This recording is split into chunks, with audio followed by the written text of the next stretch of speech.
अब synchronous motor पढ़ना है हमको। क्या पढ़ना है? Synchronous motor.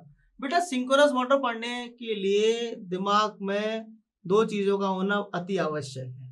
पहला, आपको सिंक्रोनस स्पीड के बारे में पता होना चाहिए। किसके बारे में पता होना चाहिए? Synchronous speed. भैया मैं लिख देता हूं, NS इक्वल्स टू 120 क्या होता है? F/P। ये आपको पता होना चाहिए। This is called the synchronous speed, RMS speed, और I can just stator speed, right.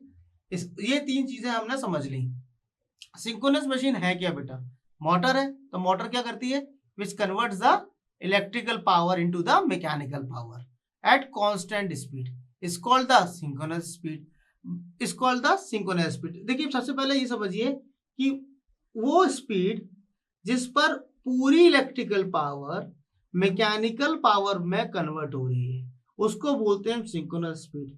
वो कांस्टेंट स्पीड, मैं आपको कांस्टेंट बोल रहा हूं because this speed is constant. और मशीन क्या है?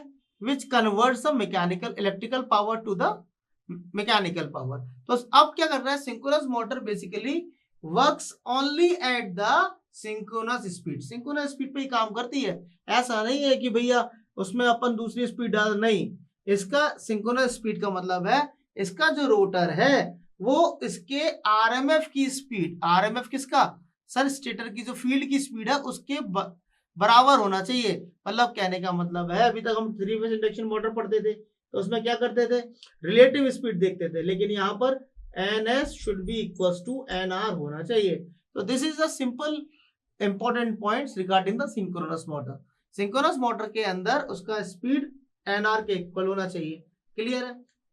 अब दो चार इंपॉर्टेंट पॉइंट्स मैं आपको कंस्ट्रक्शन में बताता हूँ। हम कंस्ट्रक्शन जब पढ़ते हैं तो सेम एज अ कंस्ट्रक्शन हमारा जो कंस्ट्रक्शन है बिल्कुल वैसा ही होता है। थोड़ा सा ध्यान से देखेंगे तो सिंक्रोनस मोटर समझ में आया। The motor which is basically used to convert the electrical power into mechanical power और the constant speed is called the synchronous machine. ठीक है ना? ये और सिंक्रोनस स्पीड कौन सा होता है? NS equals to 120 F/P। ये बेसिक इंट्रोडक्शन बताया बस मैंने आपको। अभी इसके बाद हमको कंस्ट्रक्शन पढ़ना है और प्रिंसिपल पढ़ना है। ठीक है, देखिए देखिए बच्चों, अब हम पढ़ने वाले construction of synchronous motor. Basically it has been divided in two form, same alternator की तरह होता है, ध्यान रखिए। इसके अंदर भी स्टेटर है और रोटर है। स्टेटर और रोटर, ध्यान रखिए ये क्या है आपका? This is the rotor. और मैंने यहाँ पर क्या दिया है? एक DC एक्साइटेशन दिया है। क्यों दिया है मैं आपको बहुत अच्छी तरह भी समझाने वाला हूँ। देखिएगा बच्चे, ये क्या है आपका? This is the stator winding जो स्लॉट्स में होती है। मैंने बताया था आपको, यहाँ से मेरा 3 फेज सप्लाई देना है। किसको देना है? स्टेटर को देना है। ठीक है ना? ये मेरा फील्ड वाइंडिंग है। This is the field winding which is placed on the rotor. Rotor पर फील्ड वाइंडिंग प्लेस्ड होती है। क्लियर है? फील्ड वाइंडिंग कहाँ प्लेस्ड होती है? रोटर पर प्लेस्ड होती है, याद रखिएगा। ये कौन से टाइप का रोटर है सर? ये सेलिएंट पोल टाइप रोटर है। अब देखिए आप, स्टेटर, स्टेटर क्या है? Stator is stationary part of the motor. ठीक है ना? Which basically has the own stator winding, right. Rotor क्या है? Rotor is a rotatory part of the motor. इसमें क्या होता है आप देखिए, इसमें सिलिंड्रिकल पोल बोलूं या तो सैलिएंट पोल बोलूं, बात एक ही है। इसमें दो तरह के रोटर होते हैं, सैलिएंट और नॉन सैलिएंट टाइप। सैलिएंट और नॉन सैलिएंट टाइप के रोटर यहाँ पर सिंक्रोनस मशीन में पाए जाते हैं भैया। यहाँ पर हम लोग सैलिएंट टाइप का रोटर यूज कर रहे हैं। अब यदि यहाँ पर यदि हम देखेंगे कि हमने क्या किया है, यहाँ के रोटर पर वाइंडिंग होती है जो कि DC से एक्साइटेड किया जाता है। उसमें एक्साइटेशन, फील्ड वाइंडिंग को एक्साइट किया जाता है DC के कारण। तो हम यहाँ पर हम लोग फील्ड एक्साइटेशन क्यों करते हैं? फील्ड वाइंडिंग पे इसको एक्साइटेशन देते हैं। और जो स्टेटर है, जो हमारा स्टेटर है, वो इसमें हमारे स्टेटर वाइंडिंग है जो एनर्जाइज होती है हमारी 3 फेज सप्लाई से।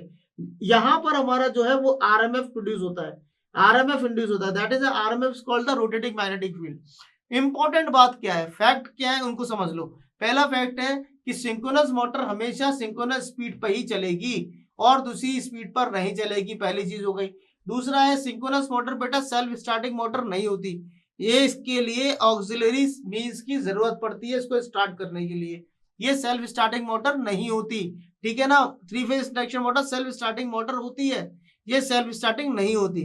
इसके लिए हमको ऑक्सिलरी मींस की जरूरत पड़ती है, डैम्पर वाइंडिंग्स लगानी पड़ती हैं। ठीक है?